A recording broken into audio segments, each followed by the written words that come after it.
Kialibuka Keriki, Morotiri, and Domela Keriki.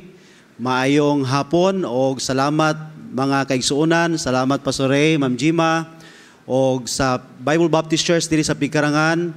You are a part of what the Lord will be doing in Botswana, Africa, and what the Lord has done for last year nga nakaadto ta sa Botswana, Africa.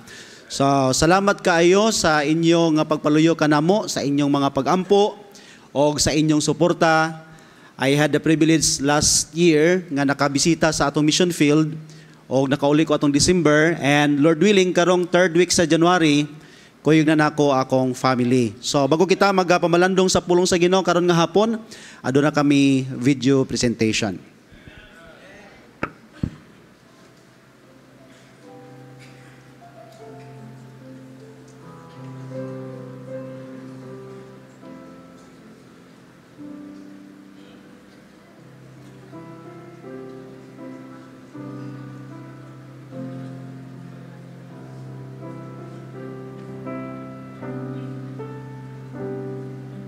We haven't won the war as yet. If we look at the cohort of our adolescent girls and young women, 40 new infections per week.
This morning, save my soul.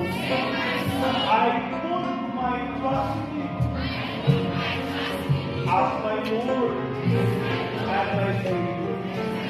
Thank you, Lord Jesus, for saving.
Again, salamat kayo, Bible Baptist Church Pigkarangan.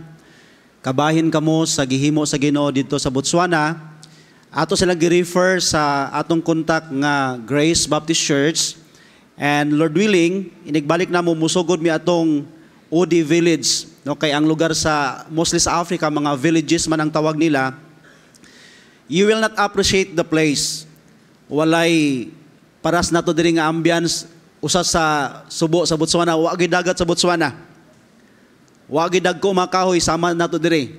Way sapa sa Botswana. No, nugbo ilang mga kahoy, and then 70% kalahari desert. And then 20% ETS, then 22% infected sa HIV. Pero dili lugar ang atong giadto mga igsoon ang kalag sa tao. So please do pray for us nga kung gigamit ta sa Ginoo for 3 months, I know and I believe nga gamiton ta sa Ginoo for 30 months. I know and I believe nga kung itugot sa Ginoo gamiton ta for 30 years dito sa Botswana, Africa.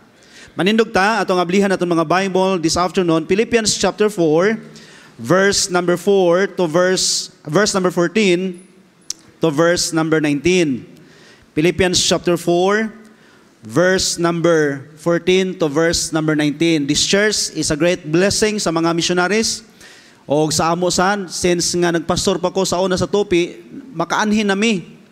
O niya, magmotor lami gikan sa Jinsan, padong diri, malingaw mi kay, niya excited mi kay, nigabot diri mga ison, mabusog mi. O niya, pag-uli na mo, daghan pag midala ng mga pagkaon.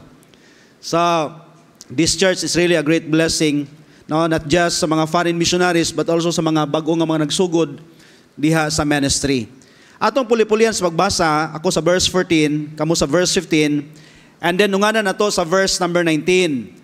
Philippians chapter 4, verse number 14, notwithstanding, ye have well done, that ye did communicate with my affliction.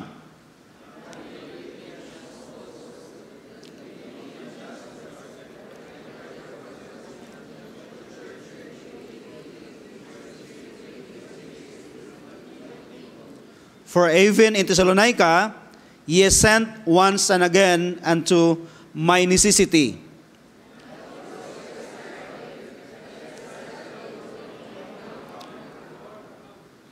But I have all and abound, I am full, having received of Epaphroditus the things which were sent from you, an odor of a sweet smell, a sacrifice acceptable, will pleasing to God. Altogether, but my God shall supply all your need according to His riches in glory by Christ Jesus. Let's pray. Father God, salamat Ginoo karon nga kahaponon sa opportunity nga kami nakapadayon sa pagtuon pamalandong sa imong pulong, dear God.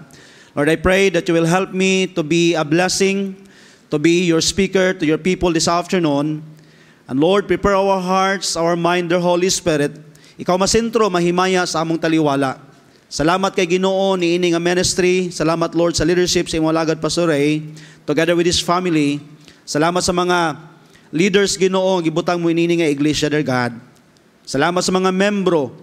Salamat Ginoo sa ilang pagpaluyon ini nga buluhaton. Ginatugyan, ginasalig namang tanan in the mighty name of the Lord Jesus Christ. Amen and amen. Palihog sa paglingkod. Now this afternoon, we will talk about the blessing in mission.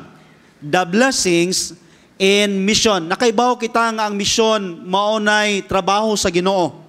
Nakaibaw kita nga ang mission maunay kabubuton sa Ginoo. Nakaibaw kita nga ang misyon sumala na sa pulong sa Ginoo. Nakaibaw kita nga ang misyon mga igsoon maunay ikalipay sa Ginoo sa atong kinabuhi isip Kristohanon. We know that mission is the heartbeat of our God. God is not willing that any should perish. Luoy kayo ang di mada sa rapture.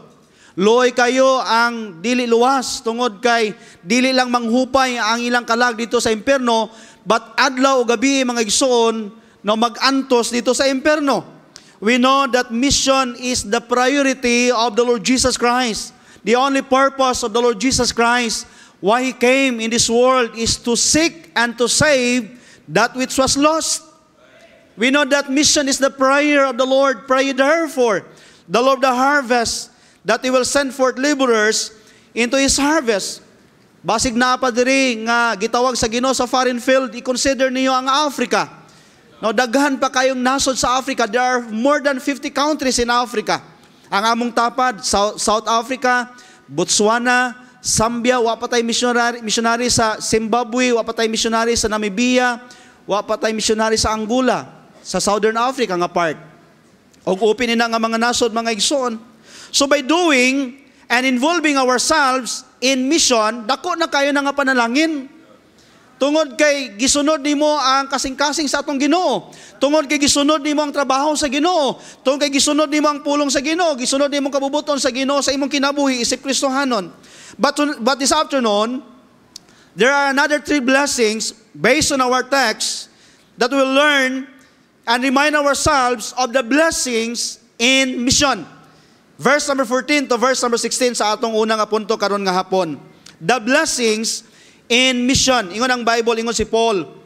Ining Philippians, sulat ni Apostol Paul para sa mga Kristohanon sa Philippi. O usa sa mga prison epistle of Apostle Paul. Ingon ang Bible in verse 14, notwithstanding, ye have well done that ye did communicate with my affliction. Now ye Philippians know also that in the beginning of the gospel, when I departed from Macedonia, no church communicated with me concerning giving and receiving, but ye only. For even in Thessalonica, ye sent once and again unto my necessity. So nagsulat si Apostol Paul while nasa sa prisuhan, mga igsoon. O sang nabasa ni sa mga Kristohanon sa Philippi, they were amazed and they were enjoying nagamit dahil sila, mga igsoon, sa kinabuhi ni Apostle Paul. So number 1, this afternoon, the blessings in mission, the blessing to be an instrument. The blessing to be an instrument. Ingon si Paul, ye have well done. Ye did communicate with my affliction. Sa panahon nga si Paul, na ay mga challenges sa iyang kinabuhi. Sa panahon nga si Paul, discouraged sa iyang kinabuhi. Sa panahon nga si Paul, tawag ako si Apostle Paul, with this boldness as a missionary, with this boldness as a follower of the Lord Jesus Christ, na may mga panahon nga discouraged si Paul, may mga panahon nga down si Paul, may mga panahon nga siguro kaundangon na si Paul, dagan sa mga challenges ang kinabuhi, but he was so positive and he was so encouraged in his life as he wrote this book of Philippi sa mga Kristohanon sa Philippians, mga igsoon, tungod kay these believers allowed themselves to be an instrument in the life of Apostle Paul. You know, this afternoon, the greatest blessing we can do to someone's life is to be used by the Lord as an instrument in their life. O dili na to kalimtan karon nga hapon, by the grace of God, we are sure of our eternity. We enjoy our salvation. We are sealed by the power of the Holy Spirit. We have the mansions in heaven. Ingon ang Bible, we are waiting for the rapture. Kita nga mga Kristohanon. Pero inatanan, enjoy na to, tungod kay adunay usa ka tawo that he allowed himself to be an instrument, or she allowed herself to be an instrument in our life. Ang atong pastor, by the grace of God, he allowed himself to be an instrument ni ini nga ministry. Pero mga igsoon, salamat adunay tao gigamit ang Ginoo na paabot ang kaluwasan sa aton pastor. Same with these Philippian believers, mga igsoon. Dili ni sila mahimong instrumento sa kinabuhi ni Paul. Kung first of all, wala nagpagamit si Paul sa iyang kinabuhi ngadto sa mga Philippian believers. You remember the Macedonian call? You remember Lydia? You remember the Philippian jailer? Nga, na-prison na si Paul o si Silas maigsoon, pero nagpadayon sila og awit, nagpadayon sila simba sa Ginoo. And then, maghikog na untang Philippian jailer tungod kay naabli ang prisuhan. Pero ingon si Paul o si Silas, naarami diri, don't harm yourself. Ano ningon ang Philippian jailer, sirs, what must I do to be saved? Ningon si Paul, si Silas, believe on the Lord Jesus Christ, and thou shalt be saved, and thy house. Naluwas ang Philippian jailer, naluwas ang iyang panimalay, mga igsoon, and they grow by the grace of God. O karon sila na pod gigamit sa Ginoo as an instrument para sa kinabuhi ni Apostle Paul. We need to understand karon nga hapon, we enjoy the blessing of the Lord. We are what we are by the grace of God because someone allowed himself or herself to be an instrument. That is the blessing in mission. Og panahon na pod by the grace of God, Kristohanon karon nga hapon, kita na sad magpaghamit sa Ginoo para mahimong instrumento sa ato mga unsaved loved ones. Panahon na sad, Kristohanon karon nga hapon, nga kita na pod mahimong instrumento para sa ato mga unsaved friends or relatives or classmates or co-workers, Bible students this afternoon. Nganong niamang ka dinhi, aron matrain ka, aron magamit ka as an instrument sa uban nga mga tao tungod kay adunay pastor nimo nga gigamit sa Ginoo nga nahimong instrumento sa imong kinabuhi. Salamat mga igsoon, someone prayed for us to be saved. Salamat mga igsoon, someone shared to us the gospel. Someone invited us sa church. Someone gave to us the gospel tracts. Someone did follow up to us. Someone disciple us. Someone allowed to be an instrument. There is a true story. There's a man named John that came from a broken family. Adunay usa ka anak nga gikan sa broken family. His father left his mom while she is still pregnant with John. So si John gibiyaan sa iyang amahan, wala ang amahan ang iyang papa, samtang buntis pa iyang mama. And his mom, because of frustration in her life, while she is still pregnant, she is asking for someone nga mag-adapt sa kay John. And to make the long story short, after a month nga natawo si John, mga igsoon, gipa-adapt siya. But the sad story, with the involvement of 1,000 pesos, na mutual agreement si John, nga dala-dala niya until today, between his mom, and his foster parents. And John grew up with bitterness in his life. Kay sungugon man siya nga dili ka tinuod nga anak. Sungugon man siya nga adopted lang or nalunod sa sabaw ang nanay ug tatay. But praise the Lord, katong iyang papa nga nibiya sa iyang mama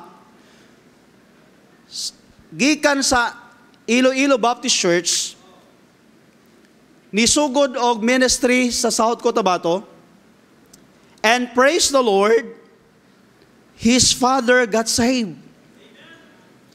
So naluwas ang iyang papa, mga igsoon.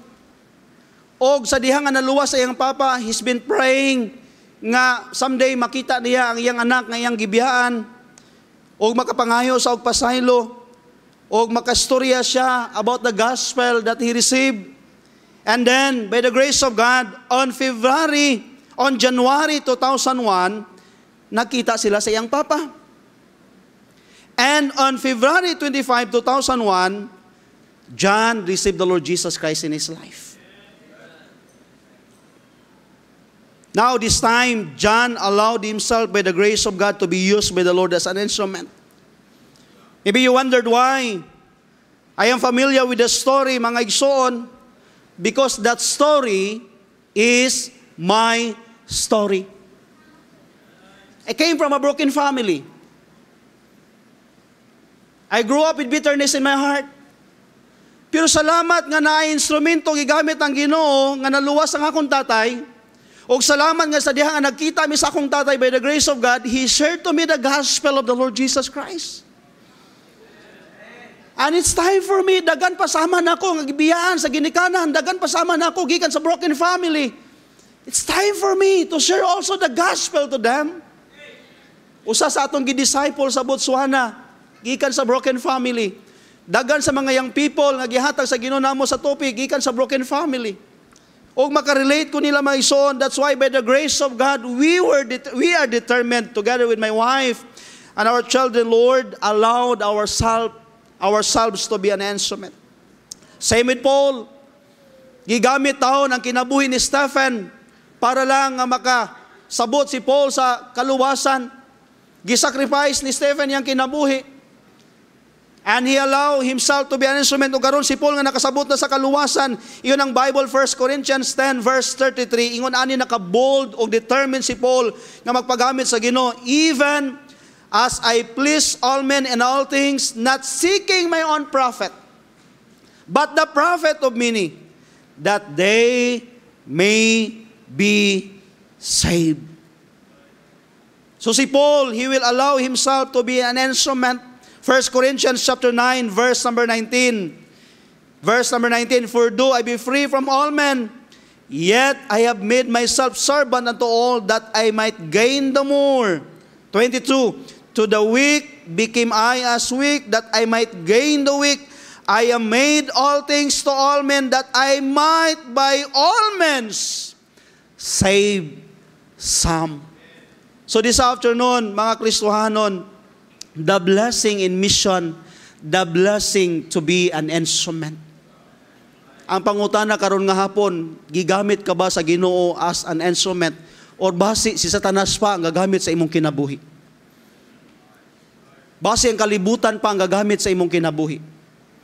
Allow ourselves to be an instrument. Ingon si C.T. Studd, one of our greatest missionary, great missionary, my son, if Jesus Christ be God and died for me, for my salvation, then no sacrifice can be too great for me to make for Him. Kung nakasabot na ta sa atong kaluwasan, walay dako nga gihimo na to nga sakripisyo para kaniya. Dili enough ang atong kinabuhi para bawsa na to ang Ginoo sa iyang kaayo sa atong kinabuhi. Sa Botswana, mingon, mudimo ho siya ami. No, God is good, and mudimo kamahaw, God is gracious, and mudimo horata, God is love. That Jesus Christ died on the cross of Calvary for us to be saved. So ingon ana, my son, allow ourselves this afternoon to be an instrument. Ikaduha, verse number 17. Ingon si Paul, I appreciate your help. Ingon si Paul, not because I desire a gift, but I desire fruit that may abound to your account. So ikaduha karon nga hapon, the blessing to invest. The blessing to invest. Ingon si Paul, salamat Philippian believers, you allow yourselves to be an instrument in my life. Walay laing simbahan nga nagpaluyo ka nako kamulang. Bisan sa Thessalonica, ye sent once and again unto my necessity. Ye did communicate with my affliction. Ingon si Paul, padayon mo paggamit sa Ginoo. Pero wala ba ako naghandom sa inyong gasa? Not because I desire you gift. Not because I desire a gift. Pero notice the word, but I desire fruit that may abound in your account. Mauna mga igsoon karon nga hapon, kung wala ta nag-involve sa mission, kung wala ta nagpaluyo sa Ginoo mga igsoon, wala ta naghimo og investment sa atong account. And how can we withdraw blessing from the Lord? Ingon si Paul, kung baliko na to, verse number 11, not that I speak in respect of want, for I have learned in whatsoever state I am, therewith to be content. Pero I want you to understand, Philippian believers, ingon si Paul, every time you use yourselves to be an instrument in the ministry, every time you give in mission, no, luyo sa ilang deep poverty, luyo sa ilang great trials of affliction. Pero ingon ang Bible, ingon si Paul, praying us with much entreaty that we would receive the gift and take upon us the fellowship of the ministering of the saints. Luyo sa kapobrehon sa mga Macedonian believers, luyo sa ilang kalisdanan nga mga persecution nga ilang na-experience sa ilang kinabuhi. Sila pa ang nabugos kay Paul nga dawaton ang ilang contribution sa ministry. O gingon si Paul, I want you to understand, you are just making an investment in your own account. Dili man pwede nga moadto ka sa bangko nga kabalo ka nga ang nabilin sa imong ATM, remaining balance na lang 100 or 500. Unya mag-withdraw kag 1,000. Imo lang giila di mong kagalingon. Dapat mo deposit pa ka bago ka maka-withdraw. Ingon ana sad sa Ginoo mga igsoon, unsaon yung paghangyo sa Ginoo nga Lord, bless my life, bless my work, bless my business, bless my desire, bless my career, bless my study, kung wala ka nagpagamit sa Ginoo. Nabasa ni Pastor last Sunday, Proverbs 11 verse 23 to verse 25. Ingon ang Bible, the desire of the righteous is only good. Ang Kristohano nag-desire na og maayo. But the expectation of the wicked is what? Usahay na ay Kristohanon nga mag-expect nga i-bless sa Ginoo pero walay gihimo, masuko pa sa Ginoo. Mao na, no wonder kanang sigig reklamo sa Ginoo, kanang way simba-simba, kanang ni backslide na, mao pa na sigig reklamo sa Ginoo, mao pa na sigig kasuko sa Ginoo. Pero di makita sa kinabuhi nila ilang investment diya sa ministry. Dili man maayong Ginoo, unfair man ang Ginoo. Pero kita nga mga Kristohanon, we desire good as a Christian, as a believers. Tanaw verse 24. There is that scattereth and yet increaseth. No na ay gascattered lang, and yet increaseth. And there is that withholdeth more than is meet, but it tendeth to poverty. May anak kayo? But it tendeth to poverty. Iyon ang Bible, verse 25, the liberal soul shall be made fat, ang madagayaon nga kalag patambukon sa Ginoo. And he that watereth shall be watered also himself. Kung ikaw day Kristohanon, nahimo kang panalangin ngadto sa uban, you involve yourself in the ministry, sama ka sa usa ka tanom, nga naghimo lang pagbisbis sa imong kagalingon, mo ang Kristohanon nga way hatag-hatag uga. Ang Kristohanon nga way hatag-hatag malaya.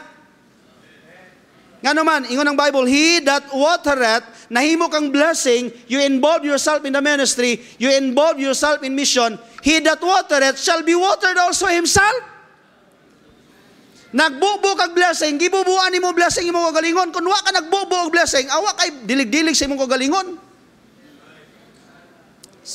Proverbs chapter 19 verse 17, he that hath pity upon the poor lendeth unto the Lord. Katong mga pobre financially, pobre spiritually, you lendeth unto the Lord, and he and that which he hath given. Katong imong gihatag, ingon ang Bible, he will pay him again. Ang Ginoo may mubalos nimo. O ganingon ng Bible, he that soweth sparingly shall reap also sparingly, but he that soweth bountifully shall reap also bountifully. Nakaibaw naman taniana nga ang ato ikanapulo, iuli na to sa Ginoo. We are not giving sa atong tithes. Iyan na sa Ginoo. Iuli lang na to mga igsoon. Our offering is showing our love to the Lord. Sa diha pa sa atong offering ta makapakita sa atong gugma sa Ginoo. And our mission offering is showing our love and sacrifice to the work of the Lord. Tungod kay bunga man ta sa misyon, mao nang musuporta po tag misyon. Pagpakita na to gugma mga igsoon diha sa buluhaton sa Ginoo. So every time you give, every time you invest, you share your blessing diha sa ministry, you are making an investment in your own account. Og maka-withdraw ka someday og blessing sa Ginoo kung kinahanglan nimo ang blessing. Unya, ato hinumduman karon nga hapon nga dili si Apolinario ang atong partner ni ini, katong sa kapa. Dili ni scam. Ang atong partner ni ang Ginoo mismo. Dili ka gid skamon sa Ginoo mga igsoon. Dili ka ilaron sa Ginoo. You will enjoy the blessing. Og morning number 3 na to nga point karon nga hapon, verse number 19. The blessings in mission, the blessing to be an instrument, the blessings in mission, the blessing to invest. And then verse number 19, ingon ang Bible, but my God shall supply all your need according to His riches in glory by Christ Jesus. Pero mga igsoon, ang sequence sa Bible, no, tanawa ang sequence sa Bible, Paul was encouraged by the life of these Philippian believers, kay nagpagamit sila as an instrument sa kinabuhi ni Paul. And then Paul encouraged these Philippian believers to continue doing what they're doing because there are fruits that will abound in their own account. So gi-challenge si Paul nga padayon mo diha sa pag-involve sa ministry kay nag-invest mo sa inyong kaugalingon nga account. Then goes Philippians 4:19. But my God shall supply all your need according to His riches in glory by Christ Jesus. Ingon si Pastor Gilbert Toquero, dili na to maklaim ang Philippians 4:19 kung wala ta nag-involve sa mission. Di gid ka makaklaim sa Philippians 4:19 kung wala ka soul winning. Di gid ka makaklaim sa Philippians 4:19 kung dili ka faithful sa imong Kristohanong kinabuhi. He will supply all you need. Number 3, this afternoon, the blessing to be insured. The blessing to be insured. Ining mga Philippian believers, siguro siling sa mga Philippian believers, ay labutaw, nahimo galita nga blessing sa kinabuhi ni Paul. Instrumento galita. Uy, siling ni Paul, hindi ta maguntat sini kay nahimo ta sang investment sa aton kagalingon nga account. Kagingon si Paul, ari gali ang blessing kay nga man, God will supply all our need. In our journey, in our Christian life, naay insurance gikan sa pulong sang Dios. In our journey, in our Christian life, naay insurance gikan sa alagad sang Dios. Mismo kay Apostle Paul halin.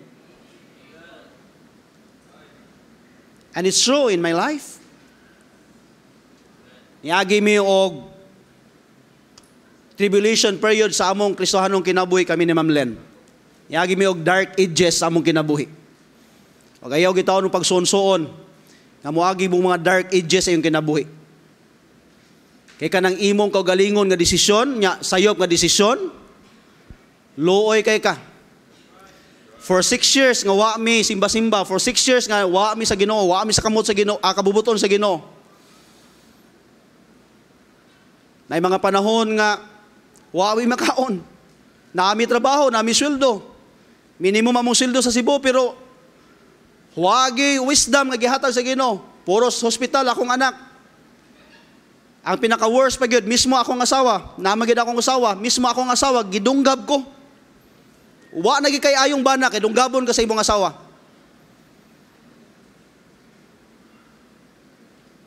Think of that.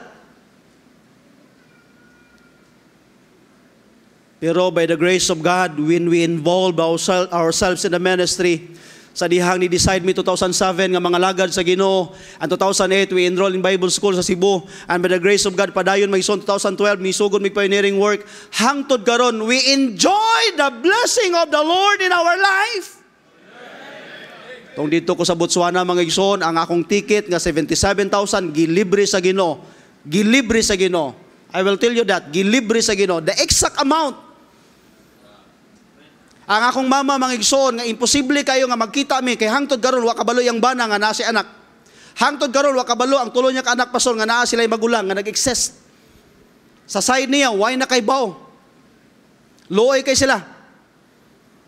Wa gini until today, gilubong ko sa limot sa akong pinanggang inahan.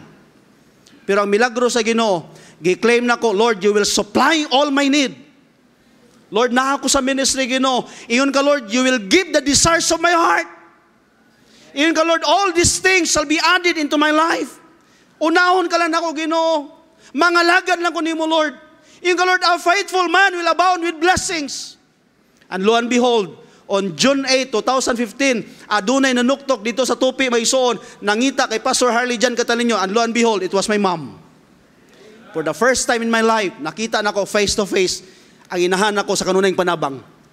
And she never heard any negative word from my mouth. Tungkol kay dugay na, since sa Bible School, nag-ampo na ko sa akong pinanggang inahan. And praise the Lord, that afternoon, on June 8, 2015, I shared to her the gospel of the Lord Jesus Christ.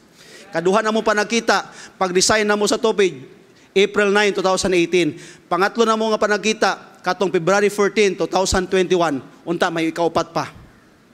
And I claim that. I'm excited, mga igsoon, nga magkita na po may ikaupat kay gayon. Ingon anak ang Ginoo ka maayo. ang among anak, isa si Carl, 11 years old, ang gap nila. Nagampo mi sa Ginoo, Lord, sa Bible school ingon si Dr. Brad, dili sa dungangan Brad kay eskwela pa biya ka Brad. Ingon si Ma'am Judy nga, Harley, ayaw gitahon pag dugang Harley kay naa ka sa Bible school. Pag sugod na mong tupi 2012, simpre bago pa pioneering, ang among support sa Cebu 2,500, ang abang 1,500, unya ang among tubig kuryente 500, ang tithes offering 500, why babilin? Nya mag-anak-anak pa ka? Pero 2015, gitagaan ta si Ginoo katong church property pastor, by the grace of God, nag-desire na si Lord, dagay mig anak. Unya ang among gi-desire sa Ginoo babae. And lo and behold, die. After 11 years, babae gihatag sa Ginoo. God will supply all your need. Basta mga lagad ka sa Ginoo. Delight thyself also in the Lord. He will give thee the desire of your heart. Pero kung wala nalipay ang Ginoo sa mong kinabuhi, ayaw na lang gid paghandom ihatag sa Ginoo, pangandoy sa mong kasing-kasing. Pikatan ka sa Ginoo.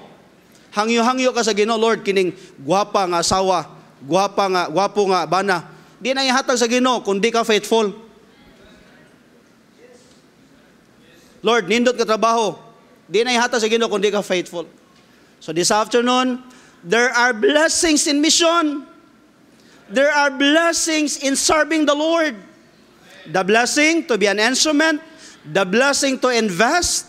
Kay sa panahon nga mo withdraw kag blessing sa Ginoo, naada yun. And in the blessing to be insured. But my God shall supply all your need. Duko sa atong ulo, piyong sa atong mga mata. Father God, Lord, salamat Ginoo karon nga hapon. Salamat, Lord, for your word. Thank you, Lord, for reminding us this afternoon there are blessings in mission, dear God. Lord, continue to bless this church.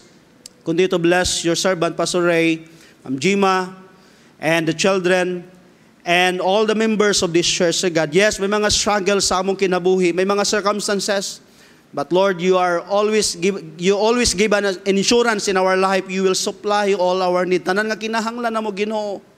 Maayong palawas, protection, wisdom, financial need, physical need, Lord, you will supply all our need. Basta faithful kami Ginoo, mga lagad ya kanimo. We love you, Lord. We give back all glory and honor in Jesus' name. Amen. Thank you, Pastor Harley.